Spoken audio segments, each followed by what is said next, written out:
On May 10, 1869, two steam locomotives met nose to nose in the Utah desert, and the world changed forever. It was a moment of national triumph, the final handshake that bound a continent with iron. This is the picture history remembers, but it is not the whole story. The real story was written hundreds of miles away in the frozen granite of the High Sierra. It was written not with ink, but with black powder, steel, and the unrecorded sacrifice of thousands. Welcome back to Old West Unseen. Today, we tell their story. The story of the granite wall they had to break, and the unseen price of progress. The Central Pacific's eastward march began here in the foothills. The goal was to carve a steady, man-made ramp into the mountains. Every foot of elevation was gained by gouging massive cuts and channels directly through the earth. As the tracks pushed higher, the land fought back. Ravines had to be spanned with massive retaining walls, each stone placed by hand, creating a precarious ledge for the iron road. The work was brutal, and the company needed men for the most perilous jobs, like blasting these 60-foot cliffs. But who would take such a risk?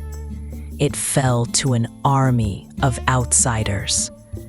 Thousands of Chinese immigrants paid a fraction of their white counterparts because their lives were deemed less valuable. As they climbed higher, they met the true enemy, the granite wall of the Sierra Nevada. Going over was impossible. They would have to go through. It became a systematic assault on the mountain. Crisley Hill, another 500 feet of darkness. A tunnel number 3, a chasm of splintered timber and rock. Tunnel 12, where the air itself was a choking mixture of dust and dynamite. But amidst this industrial war, the Sierra held moments of profound, deceptive stillness. A quiet lake, a silent peak. It was the last peace these men would know before descending into the man-made hell of the summit tunnel. At the heart of the battle was one objective, tunnel number 6, the summit tunnel.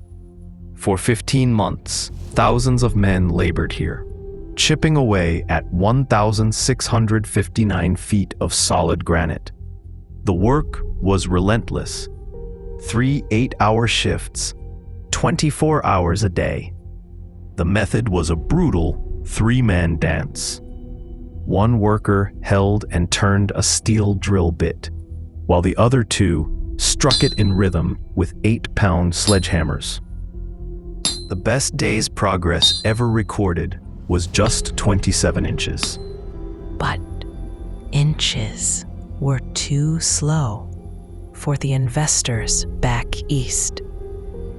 So the engineers turned from black powder to something new, something terrifyingly powerful: nitroglycerin. The mountain began to break faster, and so did the men. To speed up the work, they attacked the tunnel from the inside out. A steam-powered winch was hauled to the summit to dig an 85-foot vertical shaft down to the tunnel's center, allowing work on 4 faces at once. Created a new kind of terror. Men lowered by rope into a black hole where a frayed line or a falling rock meant a silent death. The pay stubs told the full story. A white worker earned $35 a month with room and board provided. A Chinese worker earned just 26 and had to pay for his own food and lodging. It was a cold calculation. Their ambition was worth more than a Chinese life. But in the heart of this hardship, there was resilience. The Chinese workers organized their own supplies, importing dried oysters, bamboo shoots, and seaweed. They prepared traditional meals that offered not just sustenance, but a connection to a world away. The company kept meticulous records. Every keg of black powder, every broken shovel was accounted for. But in the ledgers of the Central Pacific, there was no column for a dead Chinese worker. This was not an oversight, it was policy. A declaration that their lives were an expendable resource, cheaper than the steel and timber they laid.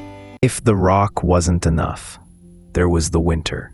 The winter of 1866 saw 44 separate storms bury the summit in over 40 feet of snow. During one storm, an unbelievable 10 feet of snow fell in just 13 days. Avalanches swept away entire camps, the bodies not found until the spring thaw. To fight this white death, they built a fortress of wood over the tracks. Miles of immense wooden tunnels called snowsheds, designed to let the avalanches roar harmlessly overhead. And so we arrive back where we started. Promontory Point. The last rail is laid, the golden spike is driven, and the nation celebrates. But look again.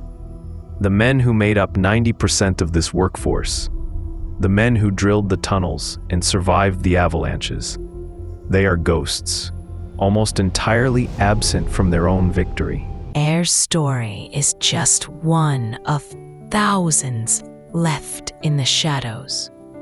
We rely on you to help us find them. If you know of a photograph or a forgotten story from the West, please tell us in the comments below.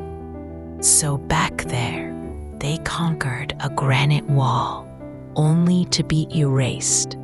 If you believe these stories must be remembered, a like and a subscription ensures they are heard. Thank you for listening to their echo on Old West Unseen.